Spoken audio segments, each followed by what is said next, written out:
What we doing, Unc? So what we doing? We just got we gonna look. So what we doing, dog? Oh now. Oh, now it's morning somewhere. So let's get on to the morning run. Let's go.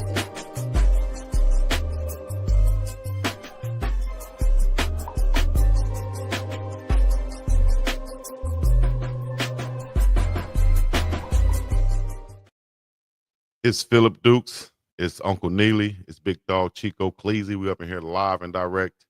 We have a great show for you guys today on the morning run. Good morning to you and everybody out there. Shout out to all the sponsors. Anybody want to collab on sponsorship, hit us up. Email, Instagram, anything of that nature. And we can and we will reach back out to you guys. We're looking for all partnerships and sponsorships. Contact us. Let's get it on. This is TMR, the morning run. It is, what's the day? Is it Wednesday? It's Wednesday, baby. It's Wednesday. All day today. Good morning, Unc. Good morning, Philip Dukes. How y'all doing today?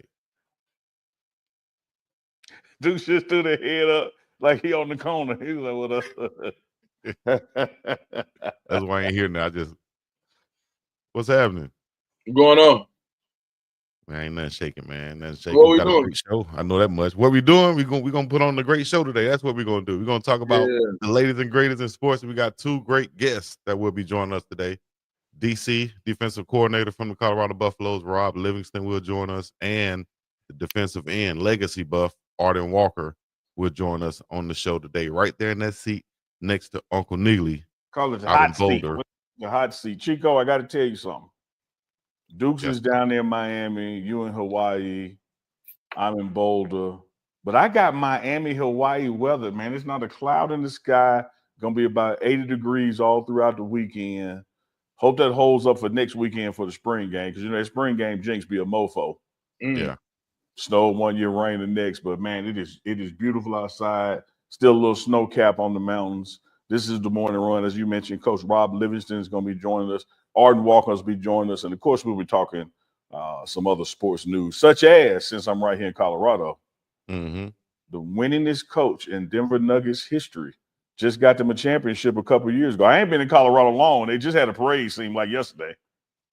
Yeah, in the parade, he was up there slizzard, talking a lot of stuff. Looked like rap coach Mike Malone. Why they got to be rap? Because he was looking real hip-hop-ish up there, talking like this, doing like this. You know what I mean? That's why. You know, you don't remember that? No, dog. I thought he was looking like a coach who was inebriated. The first ACT word of the day goes to Philip Dukes, Deuce to Scoop, with inebriated. Inebriated. Nah, you right though, Chico. Yeah, nah, you right, man. Like, nah, but for real, serious business, man. It like, don't it seem like just yesterday, like you said, like, hey, gracious. Seems like time is moving by so fast that we could almost forget about that Nuggets championship. And that was after the Lakers got theirs. Yeah. No shade, just telling the truth. So with the way time is moving, nobody has time to wait on folks to get it right no more. He been there 10 years. They was like, all right, you gave us a ring. That's your time, buddy. We trying to win one this year. Damn. Yeah. And what it says to me, Dukes, is exactly what you're saying. Time waits on no man. This team is overloaded with talent and underproducing, particularly as it relates since the All-Star break. But what it more importantly says to me is that it was a players-only meeting that took place at that point, because you don't make this kind of move and Joker ain't have a say and Murray didn't have a say. Like, it was a sit down somewhere. And like whenever LeBron has a coaching change, everybody want to put him up on the cross and crucify him and saying he's messing around in management. But here's a situation. Ain't no way this happened and the players didn't say, Yeah. And from what I understand, they said Booth, it was Booth and Malone was beefing a little bit too. So there was some people that said it was like a cold war in there. And ownership was just like, all right, I tell you what, y'all can't get along, or neither one of y'all be here. And then the young coach, he's like an NBA. What's the new coach name? David Adelman. You know, his dad coached in the league for a long time. Rick Adelman. Yep. So David Adelman, the 43-year-old, is who they feel like is going to be able to tap into this team and get them to play. As you see, like the youth movement in the NBA recently, you know, especially when it comes to guys who had parents who played. So 1000% they went ahead and moved on it. I'm just like 5 games before the was it 5 games before the I playoffs think it's started? 3 games before the three. playoffs for Yeah. them. They're number 4 in the West right now, but it's like a log jam with everybody with 47 wins. So if they lose a couple of games, they could be in the play-in tournament before it's all over. But let me ask this question: how might star players like Nikola Jokic adapt to this sudden change of leadership with the Nuggets? He's gonna score 70 because it was his vote. Oh wow, yeah, we saw him on the bench, kind of visibly frustrated in the last couple games, and then now this happens. So as Uncle Neely said, he thinks it's a team, a player type decision to get rid of both of these guys and to bring in a younger coach. So we'll see how this. Well, let's look at the timeline because we talked about how time goes fast, and there's a youthful coaching movement out there, and I'm not against that at all. You look at Florida's head coach; he looked like one of the players up on the grandstand with the trophy. I think he's 39, won a national championship. You're looking now, Adelman stepping in this role. Who can best relate to the players, but to me, Chico, it just says that, again, the leadership of the team was in the know about this and involved in it and wanted it. And you look at the guy like the Joker. I was about to say a Joker like the Joker. In the hood, we call everybody the Joker. But you look at a Joker like the Joker. It's 2025. Y'all do realize 2027 he can go where he want, right? Like, you don't think they're going to sit down with him and say, hey, who do you want to be a coach if you're going to stay here and finish your career in Denver versus end up in the Lakers? Which will be beautiful. I'm not saying. I'm just saying. You know what I mean? Yeah. Get him out there with Luka. LeBron will be a good 43. What? Put LeBron in that dunking position like what's his name?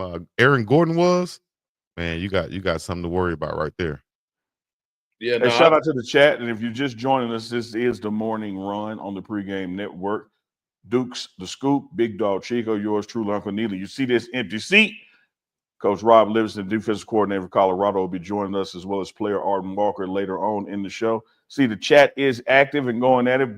Be sure to tap in the chat. Let us know where you're checking in from. Of course, we're going to get some shout outs. You got questions, you're going to put them in the chat, and they really get our attention if it's a super chat. If it's a super chat. But I ain't gonna lie to you, Chico. I think it's one of the things you got to be careful what you ask for. What I did see in recent times where Malone was asking for accountability. Like, y'all not watching no film. Y'all not doing what y'all supposed to do. Y'all don't want to play no defense. Y'all ain't got no effort. I'm just going to tell you what it is. And I'm not sure if that would have rubbed everybody, in the right way. So with that being said, but I think there is a lack of toughness in some of these NBA teams. So when you have a coach who may be a little bit more old school, you gotta be careful what you wish for. Now, they did say that Adelman has been basically the offensive architect of their offense over the past few years. But that offense, Mike Malone was the guy who said we need to funnel the offense through Jokic. So we'll see how that how that formulates. And sometimes having the guy that you pick ain't always the best guy for you. So we'll see. Yeah, absolutely. Do you see Malone going to another squad? Immediately next year. What do you think his plans are coming up? If he wants to, somebody hire him tomorrow. Yeah, it's just a matter of how much a break he wants to take, but it's because he's a champion, proven winner, wins coach in one franchise. He have all the opportunities he want to, should he want them. Yeah. I believe he's the winningest coach in the NBA in the last 5 years. Should be close to it. He's certainly the winningest coach in their franchise history. And like we just said, in the time Coach Prime has been in Colorado, has brought Denver a championship. Yes. 2023 champions. And he is the franchise winningest coach also. He was hired in 2015 by the Nuggets with a current record of 47-32. But they just experienced a 4-game losing streak. So maybe that could have been a factor. They see things going downhill. And the West is so tough right now. They're like, man, we got to find a way to, have some type of spark going on right now. Even though there's 3 games left in the season, I think they're looking for a spark. So we'll talk about that a little bit more later on in the show because we have the man of the hour just stepped in. The man of the week, the month, the year, you name it. Coach Rob Livingston, defense coordinator for the Colorado Buffaloes, is joining us live on the morning run. So y'all get ready to get active in the chat. You got questions, make them a super chat. Coach Rob, welcome. Dude. Thanks for having me. Appreciate you man, guys. Y'all having a good day? Yes, sir. Absolutely, man. Pleasure to have you on, Coach. Hey, I appreciate it, man. Beautiful Wednesday here in Boulder. Where else would you rather be, man? 60 degrees outside. High 80. High 80. High of 80 today. A little too warm. Oh, man. That's warmer than it is in Miami. The high today is only 78. There you go. There you go. What you got in Hawaii, Chico? What's your attempt high today? I'm sure it's going to be 78 to 82. I don't even have to look at we got them beat. So anybody out there that plays defense, if you're thinking about going to school in Miami, going to school in Hawaii, clearly this way you need to be in Boulder. It's 80 degrees. Yeah. 80 Coach, degrees. We got spring ball underway. Yeah. We're over halfway to the end of it, to the culmination of the spring game. What's your assessment of your defense performance so far? Well, I think, spring is always hard because you're either the best in the world or you stink because you're playing, you're playing your offense. So there's no other opponent. We've had some really good days. We've had some days that we struggled. The exciting part is just finding the new leaders. This is college football 2025. So rosters are going to change. This just is what it is. And obviously with the seniors we had leaving last year, really excited to kind of see who steps up into that leadership role. Did it a little bit different this year. Obviously year two, went into the first 6 practices saying, let's just truly evaluate the players that we have, who can rush the passer, who can cover, who can do the things we needed in the run game, and then put those guys in spots the rest of the way to kind of see what kind of role they can have. And, just excited for the last 5 and the end of spring coming up soon. Chico. Yes, indeed. How you doing, Coach? I'm doing great, man. How are you? I'm doing wonderful, man. I'm doing wonderful. I wanted to know, Coach Prime had the saying last year, we coming. Everybody was saying we coming. Let us know what's coming from your defense this season. I think hopefully we set a standard last year of how we play. We talk about it all the time. I think when you think back to the best teams you were on and the best defenses you watched, you didn't know really what they were playing, but you could feel them, right? The way they ran to the ball, the way they turned the ball over, the way they rushed the passer.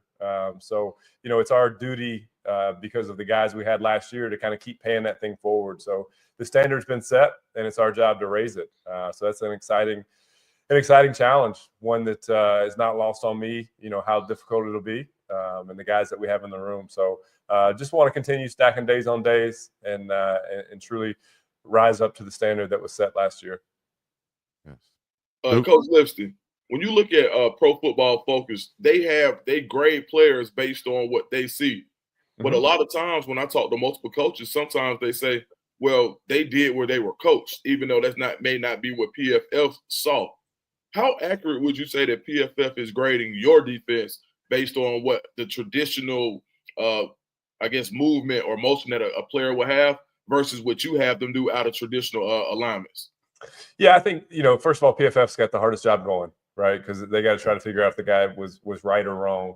I think where it's a phenomenal tool or asset is to fact collect, to lump the plays that they made, because it's hard to get those wrong. But I think you got to be careful about, what their zone awareness is when they're not sitting in the meeting rooms. They're not knowing what that kid's coached. And again, I recognize it's a hard job. I think it's a useful tool to get information and to candidly make cut-ups and do those kind of things. But, personally, I don't take a lot of stock in who the number 1 zone corner, but per PFF.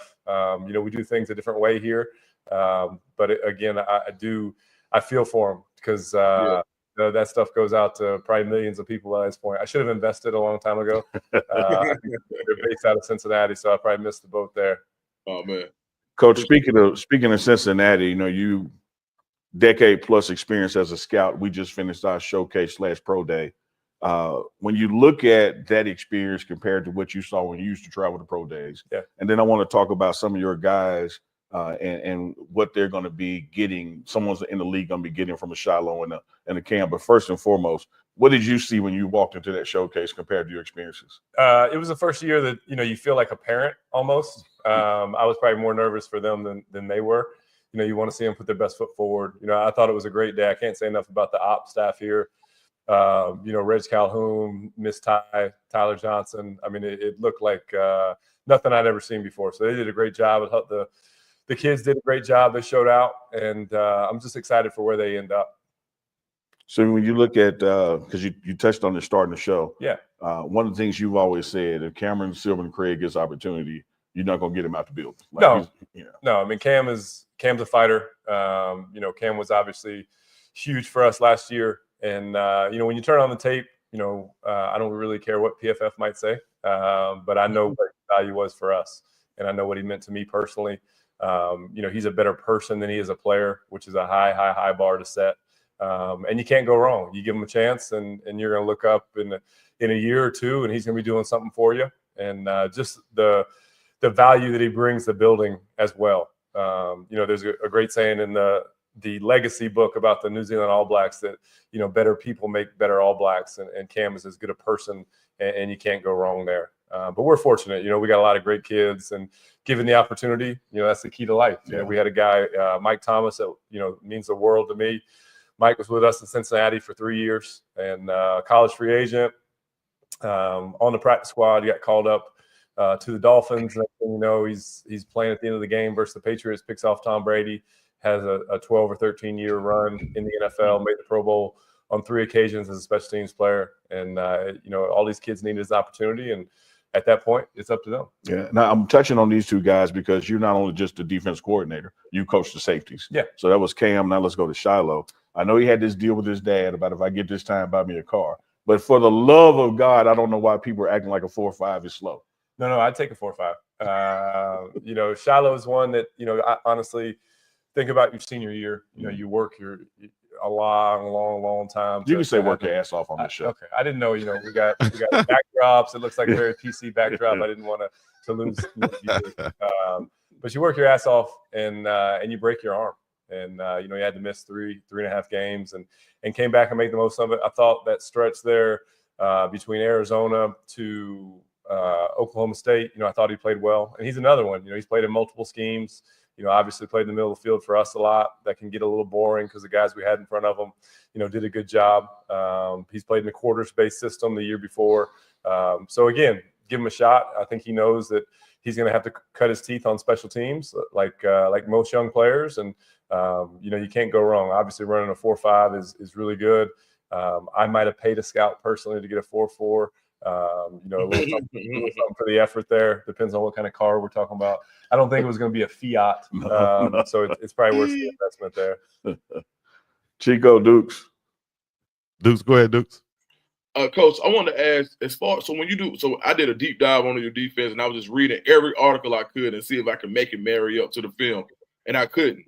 So I wanted to ask you personally. A lot of people say that you have a man-based offense.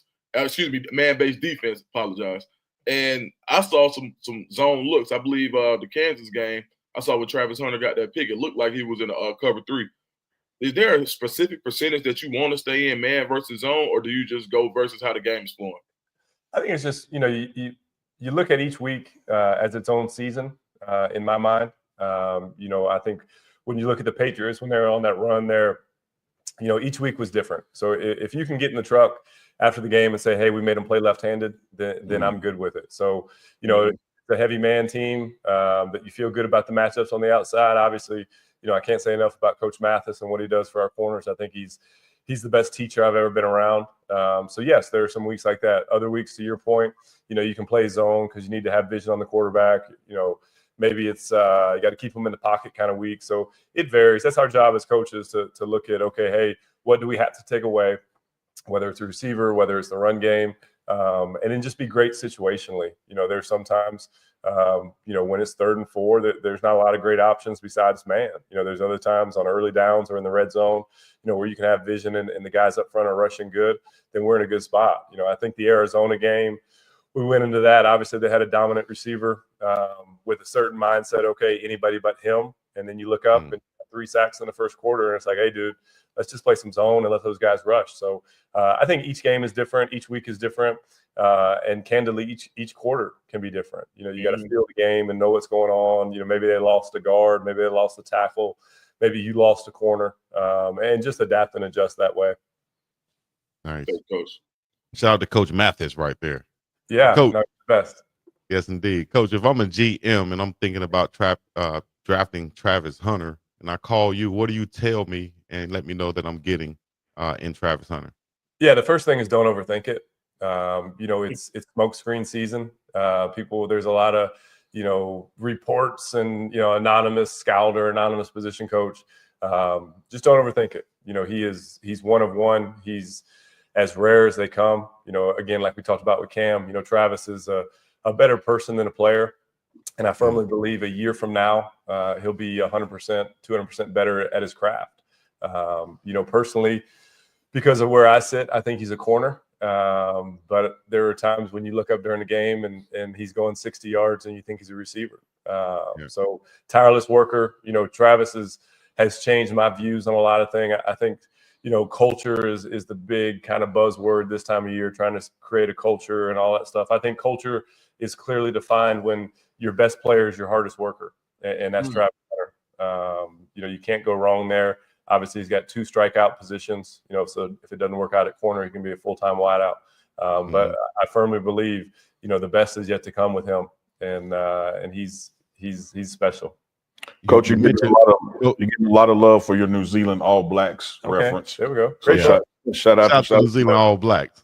It's a great book. Got a question from Just My Opinion. That's his actual name, not his opinion. Just My Opinion says, how confident is Coach Rob in the corners? Because as fans, we think we have the best secondary in the nation.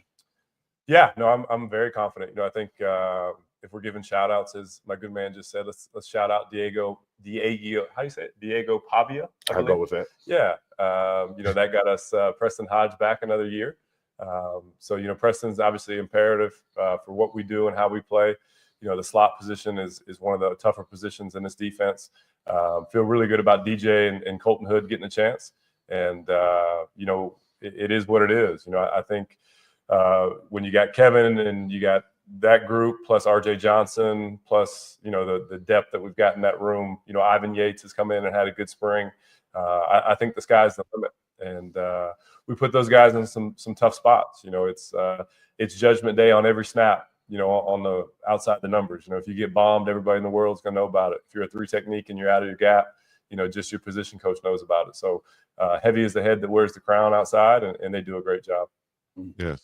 You spoke on culture a little bit. Can you speak on the culture that Coach Prime has built in Colorado from what you've seen over this last year and a half? Yeah, I mean, it's been, all the catchwords, it's been eye-opening. It's been life-changing. It's been unique. He truly lets you be yourself. We talk about it all the time. We don't have a lot of team rules, right? You got to wear your socks a certain height. You got to run to the ball on defense, and you can't wear earrings. Everything else is full speed ahead. So he really lets you be yourself, both as a player and a coach, which is refreshing. He sets the standard, and as he said, the standard is the standard. There's no gray here. It's black and white, and you know exactly where you're supposed to be, how you're supposed to be there. And when you eliminate that gray in how you go about your day and how you train and how you run and how you lift and how you teach, it makes life easy. And I can't say enough about just the culture, the feeling. This is a special place, and it's a family atmosphere. My kids are up here all the time. It's truly unique, and it's something that really it makes you run to work every day when you can work for a guy that has your back, that's going to have your best interests at heart, and really cares more about you as a person than as a candidly an employee. And I can't wait till your son is a little older and appreciates who was teaching him a batting stance. Yeah, I mean, we go home and it's like, hey, look, he played baseball, right? Oh, really? Like, yeah, come on. Yeah. Next thing I know, we're on like YouTube watching Cincinnati Reds highlights from the 90s. But yeah, baseball season's coming up for my son, so we might have to have some more tutorials based upon the practice I just watched. Isn't it crazy? I was going to say, isn't it crazy how your kids don't see you as being an athlete or being able to coach them sometimes? My daughter said the same thing the other day. How do you know about getting in shape for a volleyball player? I'm like, girl, only if you knew. Only if you knew. Only if you knew. Well, he don't have to listen to me, but when Coach Prime tells him, hey, dude, this should be your stance, then I think you better listen. You better listen, dog.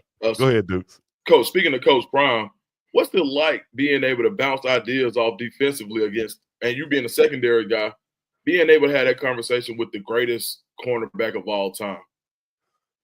Yeah, I mean, it's a phenomenal asset, right? Like, I find ourselves each week talking about, like, bunch or stack pickups, and he can go back to, hey, we were playing the Eagles and we were going in and out and they hit us with this, so we got to be careful about that.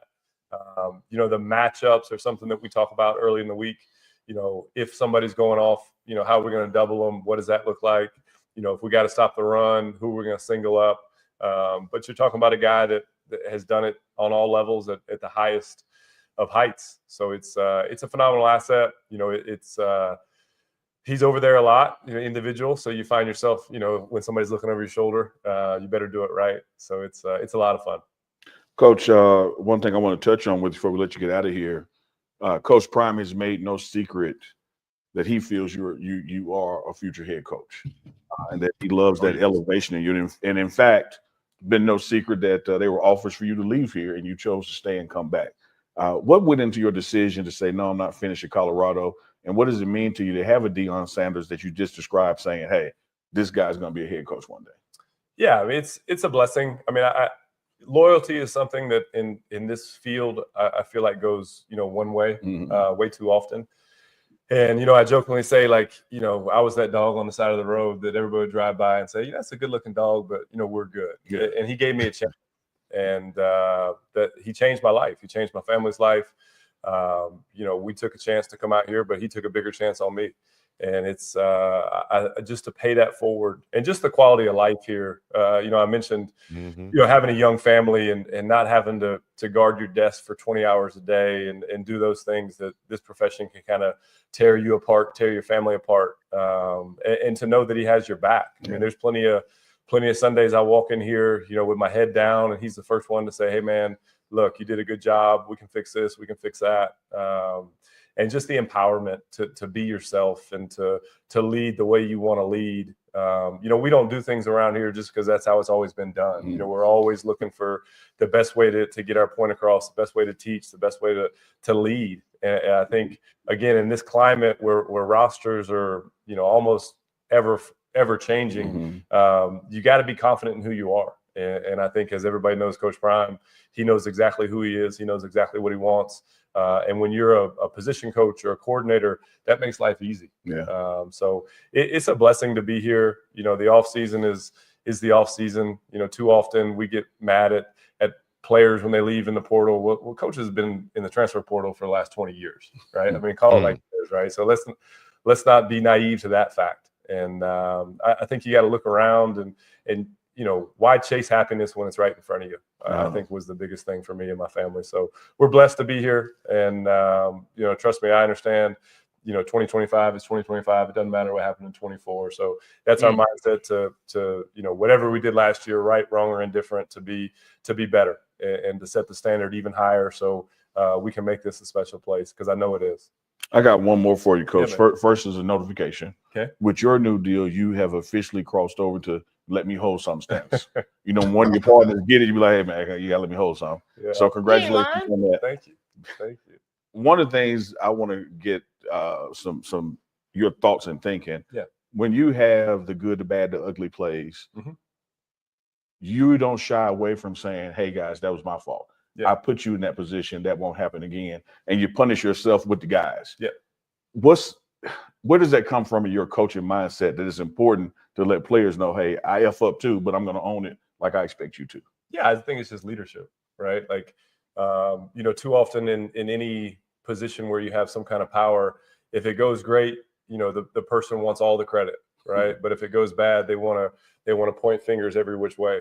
I believe with the job that I hold, that when things go great, the players should get all the credit, because they're the ones making plays. Once they cross that white line, it's on them. And when things don't go great, it's all my fault. And that's just kind of how I view the world. The leaders that I've been around, the Marvin Lewises, the Paul Guenthers, the Al Goldens, the Mike Zimmers, that's how they approached it. And that's who I want to be. I think we've all kind of have been in those staff meetings where it's I when it's great, and it's you when it's not going great. And I think when times are tough, I would like to believe that if the people know that, hey man, he's got our back, then they'll play fast, they'll play free, and then it is what it is after that. Yes. Awesome. Hey, if you're just checking with the morning run, we have had Coach Rob Livingston with us, defense coordinator of the Colorado Buffaloes. Got time for a couple more before we got to let Coach get back to his DC work. Yeah, I'll look for the chat for a couple more, but Coach, I was able to bump into you after a game and see yourself with your family who came in over from. Because he's a known pickpocket. Yeah, I didn't get him. I didn't get close to him. He kept me at arm's reach. And no, but I was able to meet your family. You and your mom and dad came down from North Carolina, if I remember correctly. Can you give a shout out to your family and everybody back home real quick on the Morning Run? Yeah, no, I mean, obviously this profession, like most, it takes everybody to get you through. And I'm phenomenally blessed to have two parents that I wouldn't be here without, and a support system of, aunts and a grandfather and all that stuff that kind of helped to get me here. And, in this profession, your wife is the rock. And my wife is the reason that we took the chance to come out here. We got 4 little ones. God knows she's a single mom, way too much. And she makes it go. So I just drive the car. As I say, she tells me where to go, where to be in the off season. As I think we got 3 practices tonight, going from soccer to gymnastics to baseball. And she does it all without blinking. So would not be here without her and the support system that I had growing up, for sure. 100%. Coach Livingston, it's well publicized that Colorado has a really big quarterback competition going on right now. From a defensive coordinator standpoint, can you just speak on 1+ trait of each quarterback, even with Staub, like 1+ trait of the top 3 quarterbacks on the roster? Yeah, I mean they're unique in that they're different a little bit. Obviously, Salter's had success. He knows what it looks like. I think he was 3,000, 1,000. I think that his junior year at Liberty or his sophomore year, however you want to think about it, he makes you play 11 on 11. Obviously, his wheels are well documented, but he can also throw from the pocket. The young kid Juju he's immensely talented.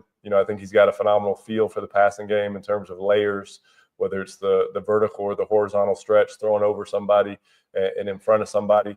And Staub's a guy that, every time his number's called, he makes a play for us. In practice games, he's done a good job. That's a trait that is unique, to be a backup quarterback. I mean, it's not like you're a relief pitcher that gets 25 pitches in the bullpen before they play your theme music to get you running out there. You're grabbing your helmet and you're in the game. So Coach Shermer does a great job with those guys. It's a challenge every day to rise up to that level. And anytime there's a competition on that side of the ball, it makes us better. So we're in good hands, obviously with the players, with the offensive staff, obviously some new additions. They've done some good things. And I'm excited to see them score hopefully 70 points a game. So we'll hold them to about 65 and we'll be good. Yeah, right.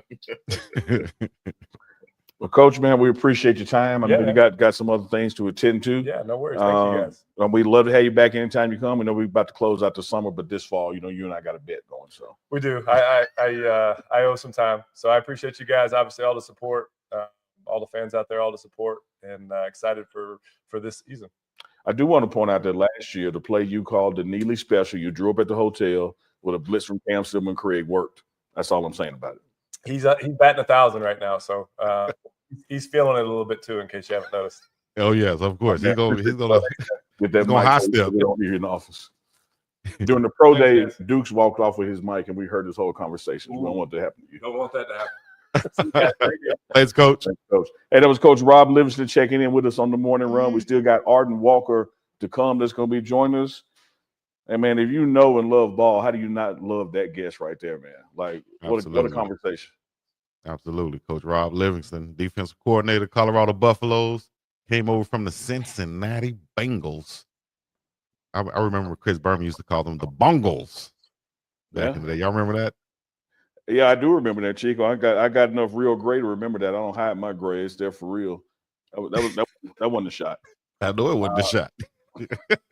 But you know what I loved about his dog on the side of the road analogy? Like, what a good looking dog, but we good.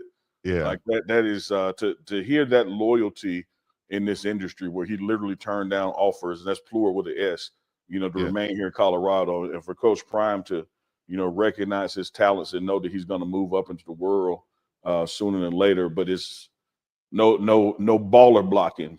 He wants that success with his staff. So love that conversation, man. Baller blocking. I heard that. Look like somebody's back there behind you. Is that Arden back there getting ready to go already? That's what I'm talking about. See, I told you, Chico, shots fired. Told y'all, man, no Beijing. I could just pull it off and sit it on the side. And then when I wake up in the morning, I put it up and stick it back on and it Velcros. I don't even need no glue. So what we doing? So what we doing is we're going to talk about a little bit of this before we go to Arden. And that is Duke's main man. You're going, why that's my main man? I'm just playing with you, Dukes. Morant. Why is that my main man? I'm just messing with you, Duke. He might be in Atlanta. Hell, the way he acted in Memphis, they're going to get him up out of there. Morant, once again, with his celebrations, he started off with the guns, of course. Now he's doing a damn hand grenade celebration. After he shot a three-pointer, he pulled a pin, threw that thing in the audience, and then covered his ears, dog. What the hell is going on with Morant? Well, first of all, before I get into what the hell is going wrong with him, shout out to Gilbert Arenas, who on his podcast said, you got to stop the gun stuff. They not playing. He said, man, I don't know, do something different like a grenade. And sure enough, the next damn game. That's where it came from? Yes. Unbelievable. Yes. Hey, I got the funniest story in the world about that. Come on now, dog. Okay, so you might got me. All right, so I got two rappers I used to work with. One name was Don Ace, and he had a buddy named Ola Runt. And every video they had, I used to say, man, y'all got too many guns in the video. You're not going to be able to get no sponsors. I promise you, you can go on YouTube right now, look at a Don Ace video. Ola came to the next video shoot with a snub nose and a grenade. I promise. And then I called, and I was like, bro, what are y'all doing? He said, you said don't bring no more guns?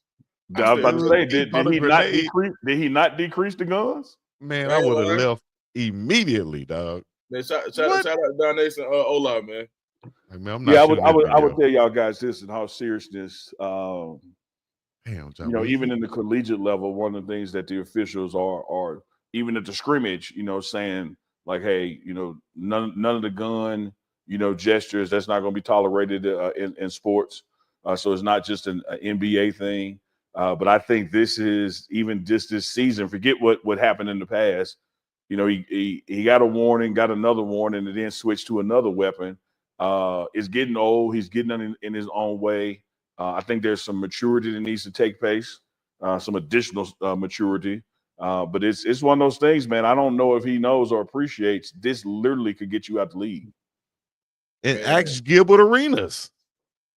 Although he actually brought guns to the locker room and Josh just mimicking, but with his past, that should be the last thing you're doing, dog. Is keep bringing that up. That's like, I'm not even gonna say what it's like. Go ahead, Duke. No, I'm just saying, it's just funny, man. When I bought the Morant shoes last year, and I was joking, I said, man, the Morants come with 7.62s.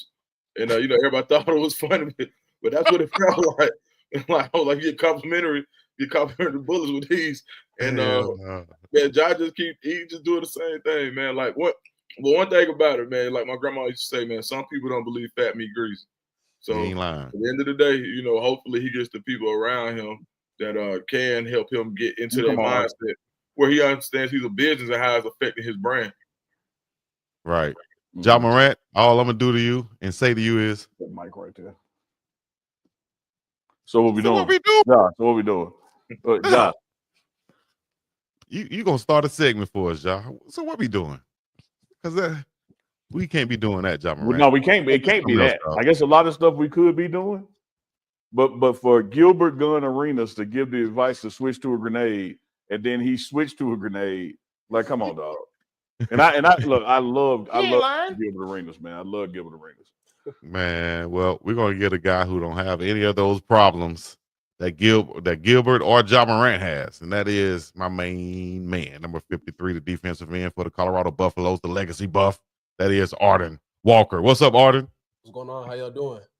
Hey man, we're doing great, man. Good. You know, Chico, I love that intro right there. What the sound man should have done is done that clap when you do. No, not that one. The applause. Oh, you ain't got no applause? Oh, no, my bad, sound man. I ain't mean to put you on the spot. I thought you had a standing ovation sound, We get it. Got it right there. Yeah, sound man. Like, so you got to understand, Arden. Okay. Sound man.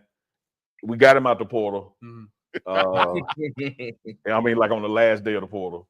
So we'll see. Ardan Walker has joined us on the morning run, coming live on the pregame network with Deuce the Scoop, BiggDogg, Chico. Arden, so far this spring, give us an assessment of your room in the defense and how you feeling. We'll start off in my room. I will say, like, some of the older guys on the team. So I feel like Coach Hilo has been holding us to like a higher standard, and just make sure we're playing at a high level at all time. So me and Tajay make sure some of the other guys in my room, like the young pups, have been falling behind us and make sure they're making plays when they get on the field as well. So then I feel like as the defense, I think we're just coming along again, figuring out what we got, and make sure we set that tone, like Coach Rob was saying earlier. So Yeah, how's it feel to be sitting where your DC sitting on the same page? I mean, I feel good. Yeah.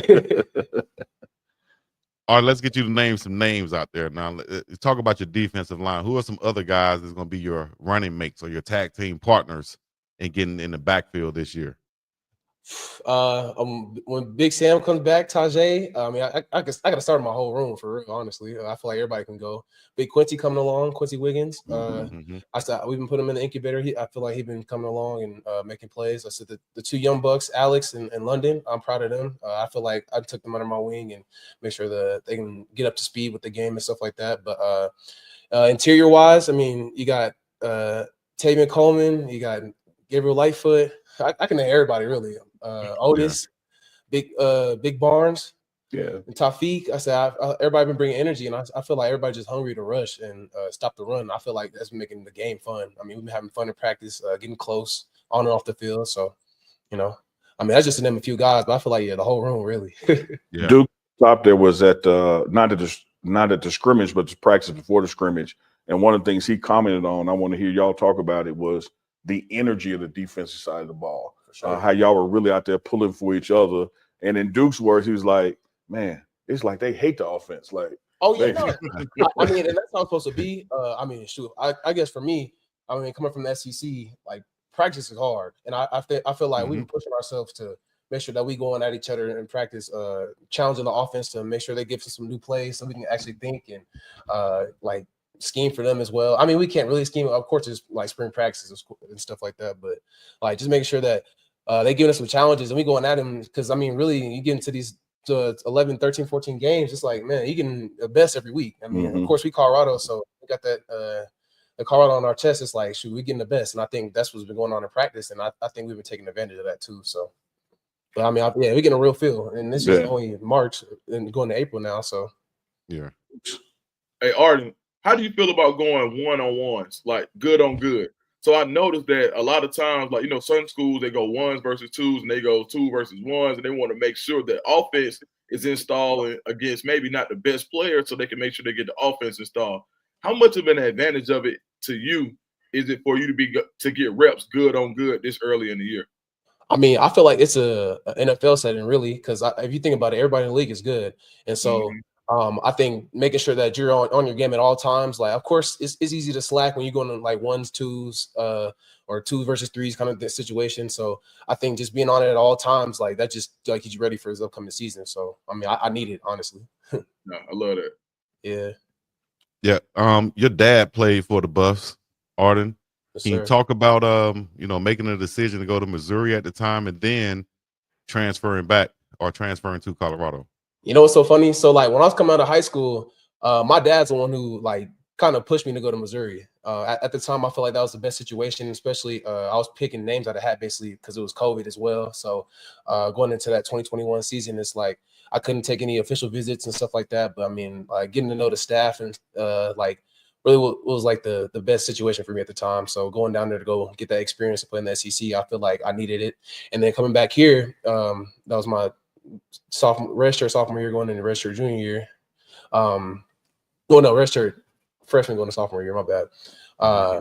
I decided to come home. I seen an opportunity. Coach Prong gave me an opportunity to come home, and I took advantage of it, really. So I had to figure out what's going on and get accustomed to their system and everything when that was that first year. It was like a guinea pig year. I feel like, we had to see what we needed and what we had. So I said going into now, like, You see, we've been increasing every year, and I feel like that's what it's time to take off really now. Yeah. Arden, I want to talk to you about your coaches. Of course, you got the greatest to ever do it from his position, then arguably just the greatest to ever do it period in football, and Deion Sanders is your head coach. Yes, sir. But you got Coach Sapp pouring into you, Hilo pouring into you, all the way to your DC that was sitting here. What has this coaching staff meant to you and your growth? Like I've told many people, I feel like IQ for me for sure. I think just understanding the knowledge of the game. Like I've been getting opinions from like all different ways, and I see in the game from different positions and stuff like that as well. I mean, of course, Coach Prime, I can see it like for coverages. Coach Hilo, he's been a position coach, a coordinator at one point, so even understanding the ins and outs of like the defenses and stuff like that. Of course, Coach Sapp giving his taste in terms of like D-tackle play. Like of course, there's times where I've rushed from different places, so I said I feel like I've got a wealth of knowledge. I've been just been a sponge and making sure I know all the information, because I feel like that gives me the advantage at the end of the day. So as I've watched your growth and development since being here, particularly with these coaches, it seems to me, and this is not to say you have not gotten physically stronger and faster, those kind of things. It seems like the game has slowed down for you. I agree 100%. Okay. Yeah. Right.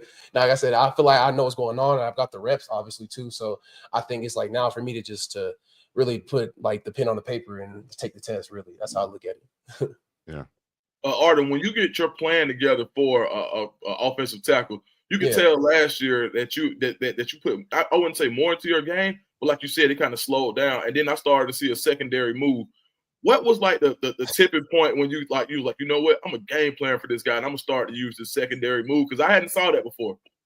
It's so funny you say that, because obviously, like, I mean, there's times I watch a lot of tape my pops as well, but like that's something I feel like going into last year, that's something I needed to add to my bag. I mean, of course, the guys will give me, I went on my first move, and sometimes I'm like, okay, well, I'm getting caught up because he's recovering or things like that. So I was looking at like just the way they were setting, the way they were blocking, just like some keys and stuff I feel like I could steal. I think I just kind of focus on that a lot more during the season. So I would say that's kind of crazy. I'm like, yeah, that's something I definitely was focusing on. Yeah, no, for sure. Coach Livingston, coming from the Bengals in the NFL, what is one thing he has brought that has already made you better? I mean, I feel like the freedom side to play, really just to attack. He lets us know, like when we first got here, he was telling us this about like how the scheme is kind of set off what the D-line does. Obviously, it starts up front, but like really embodying that and making sure that we're getting off on the ball, setting the plays in the backfield, and obviously like our secondary is playing off of us. So if we make a mistake, they're making us right. But it's like at the end of the day, we gotta make sure we do our job and do it well, really. And I feel like it makes the job easier for the other guys behind me as well.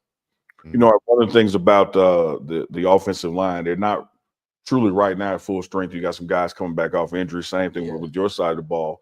But what are you seeing out of the O-line this year compared to last, from this iron sharpening iron standpoint, that you guys are both getting better? I feel like they've had to reach the bar, like you said, since we've been setting the tone on defense. They're like, okay, well, I mean, I got to get back in the lab and figure out how I'm going to get to practice the next day and figure out, like, okay, how can I stop this guy? I mean, that's what it is week to week. And I think that it's happening on both sides of the ball, but I definitely feel like we can make the O-line step their game up in terms of just like the level of play and energy and physicalness. So physicality. So. Love it. Yeah. Arden, last week I was at practice and I saw guys, and I think I saw you as well. You got off, you got off on the offensive lineman in Indy, and then you helped them. What's it like having, like, with some of the younger guys, getting them ready, but having all right, first I got to do it to you first, but then next I'm gonna try to help you get better. What's that like, balancing that competitive energy with also wanting to help your teammate get better? I mean, from a leadership standpoint, I mean, I'm still learning. I mean, I don't know everything, but it's some things that I could see, and I feel like from peer to peer, sometimes it's better than peer to coach or coach to peer teaching. So obviously, my mom, she's a teacher, so that's something she says. Sometimes you learn better from just hearing it from another student. So, like, I mean, I might know something. Obviously, I didn't play enough snaps to a point where now I know what's going on a little bit more than some of the younger guys. So I'm like, okay, you're doing this and that. I could point this out to you. So next time you go and get somebody, it's like, hey, all right, I notice how he's moving in his stance, or he got this key and tip. So you know what I'm saying? It's like we learn off each other, and I feel like just growing your IQ, football IQ, is still important no matter what position you play. So. Hey, chat, if y'all got some questions for Ardan Walker, get them in the chat. We're trying to skim and go by them. Want to really get us attention, make it a super chat, but we're going to try to grasp some questions. Chico, Dukes, y'all go ahead with them. I'm going to try to pull a question out.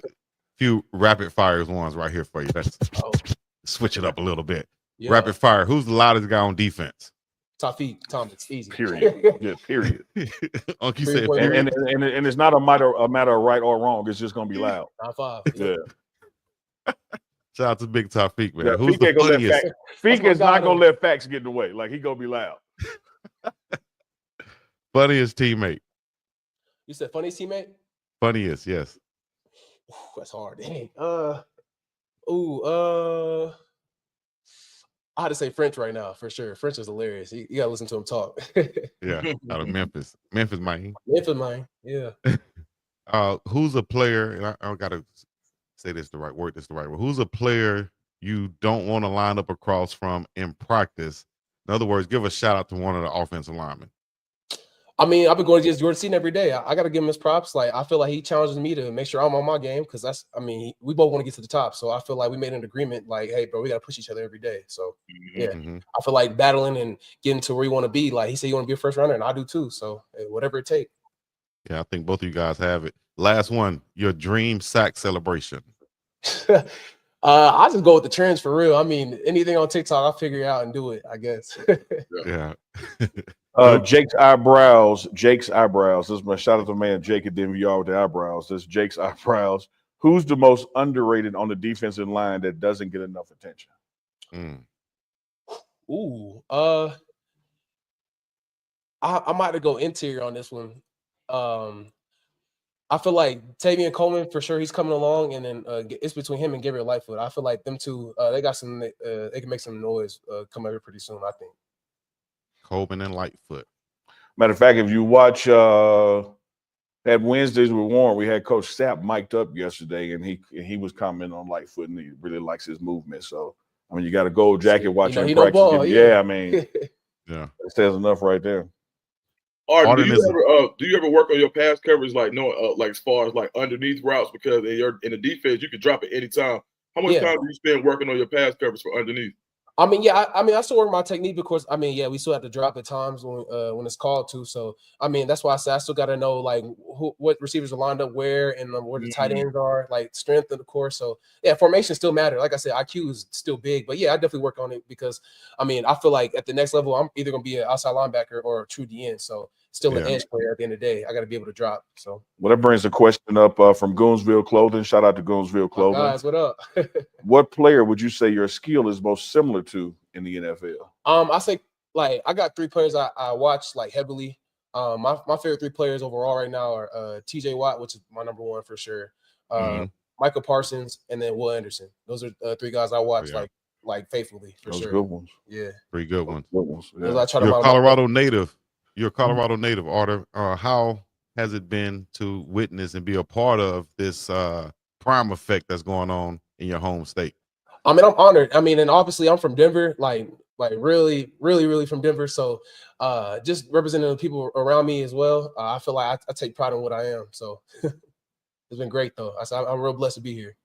Got a good one from Monica Reese right here. Arden, let me set the stage. As you know, Arden, the chat might not know. Coach Brian gives out D's and L's. That's dogs and leaders. That's what it's for in the jerseys. Arden, do you consider yourself a leader or a dog? Or nah. Let's see. I mean, I've been a leader, but I want to be a dog. Really, I think the dog one for sure stands out. Honestly. Well, you my dog. For sure, sounds good. Locked. Dude. You already know. 100%. There was one question that I skipped it on purpose. Somebody said, "How often do you catch me twerking in practice?" So, that's wild. Oh Lord. Always working. Never twerking, man. This is no twerk zone. Once you pull up at 2150 Stadium Drive and get out, it's all work, no twerk. Make sure you take care of Arden with his NIL deal for that answer to for the answer right there. Make sure you take care of it. So what we do. All right, if you can tell me, last year we know Colorado came over to the Big 12. What was your welcome to the Big 12 moment when you were like, all right, this is real? I mean, like league play or just like in league general? play? League play. I feel like from scheme wise, it's a little bit different, or we kind of getting a balance. I will say, because compared to the Pac-12 last year, it was a lot more like in the air, little kind of West Coast ball, but it's a little more balanced in the Midwest, kind of like Southwest. So I think I mean, pretty much the very first like league play game. What was that? Was it Kansas State? I'll say probably. Yeah, it was Kansas State. So yeah, I think that's when we kind of had to lock in and figure out, okay, these blocks are a little different. These formations are different. So yeah, I think that was the adjustment for sure. And I think going from that game on, obviously you seen we had a run, so we kind of locked in after that. There's been a lot of love in the as chat. Go ahead, Chico. Go ahead. Oh well, all right. As a defensive end, outside linebacker, a little bit on your mindset right here. Would you rather get a big hit in the backfield on a run, like a tackle for loss, or would you rather get a big sack? That's hard. I mean, I like TFLs for sure. I mean, of course, yeah, I definitely say sacks. Sacks get you paid in the league, keeping it real. So I'm about to go sack. But if I say TFL, it's like I feel those are energy changers in the game, like within like series. So you make a big play in the backfield, you can get up talking, and do your little dance, get back on the line of scrimmage. But yeah, definitely TFLs are energy shifters for sure. But I got to go sack on that one. Got a lot of folks in the chat wishing you well, giving you all praise and compliments. Some folks in the chat going back and forth on the number of sacks that you're going to have this season. So here's my question: do you have goals like that, or is it team ball? Is it how do you work out what's a great season for Ardan Walker? And look, I mean, I feel like right now, since I'm seen as a leader on the team, which I feel like I got to continue to keep working on. I think Coach Livingston probably was telling y'all about that. Like, we're still looking for that on the team. I think, of course, I'm gonna step into that role. I'm make sure I step into that role. But I'll say, like, I think from a leadership standpoint, it rises and falls with what I do on the team. So I think make sure I pick up my play and hustling and going sideline to sideline to make plays. I think guys gonna come along and be like, okay, I got to do that too. Make sure I'm on the field so we can get these dubs and win. Really, I mean, at the end of the day, it's about winning. So for us to continue to get exposures that we need and really be in like I'm a yard of the eye of college football right now, but like. I mean, really, to be on top, we got to up our play. That's really what it is. So I feel like leading by making plays and stuff like that, I got to do that. Let me give you this one. This is kind of off the field, but get your reaction to it. Jabo1X says, Ardan Walker is the most humble, respectful person I ever met. I met him once. He was super down to earth and respectful. He said, yes, sir, to me after everything I said to him.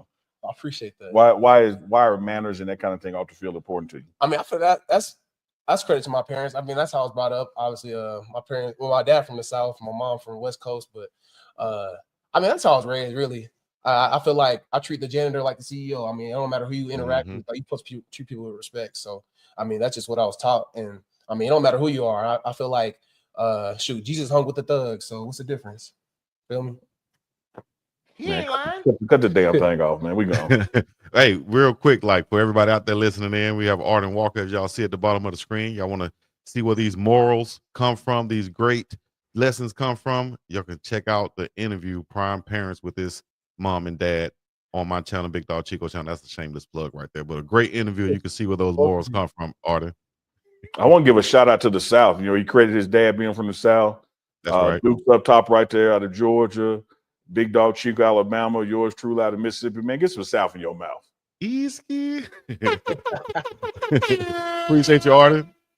I appreciate y'all. Man, appreciate you stopping by. Much love. Anytime. Oh, man, anytime. Good seeing y'all, too. Appreciate that, man. All love. Sir. All right, I know. Hey, cafeteria call to go eat. Oh yeah, I'm about to don't go get ready. Don't take that mic with you. Don't be Dukes to scoop. My back too big, man. Hey, Dukes. I gotta go home and cook though. I cook at home. So. Okay. Cooking up a little bit. Not too much, drop on Capine. I'll be there. I got you. Yeah, I need you. I need you to test my Appreciate y'all. Yes, sir, man. Yeah, good Ardan Walker, tester. defensive end, edge rush in Coach Helo's room. What a player! What a guy! One thing Coach Prime says: if you're gonna have a good team, you got to have good people. Coach Livingston touched on that with the rugby analogy as well. You could just see, man, this team has not only some talented athletes, but cerebral athletes. Like, they're doing the homework, watching the film, and making those adjustments and doing everything to make the game slow down to them, Chico. Yes, indeed. So once again, thanks to Ardan Walker. I want to go back to something that Duke said the other day on one of our shows. And he said, Coach Prime, I forgot the term you used, Duke, but maybe you could bring it up for me. And you said with the turnover coming this spring, Coach Prime kind of wants to top out the talent. He wants to bring in other guys, top grade the talent. Give it up for Dukes right there. I like that, Dukes. Expand on that a little bit more, man. Just tell us more about that process? Because I really like where you was going with that. No, I mean, like, so when top grade versus upgrading is a lot of times when you need to upgrade, it's because you don't have really good talent. You need to just get better. You usually do that from the bottom up. You go find your weakest guy and you try to go up. But when you top grade is, it's like, all right, we're really so good at this point, but we need to get better. We want to create competition. So basically, you allow the competition to say how many spots you have, and you bring in as many good players as you can, and you let the competition kind of figure it out. So when you top grade, it comes from a position of leverage where you're already good. And I think that's where Colorado is now versus having to try to upgrade when they first got there.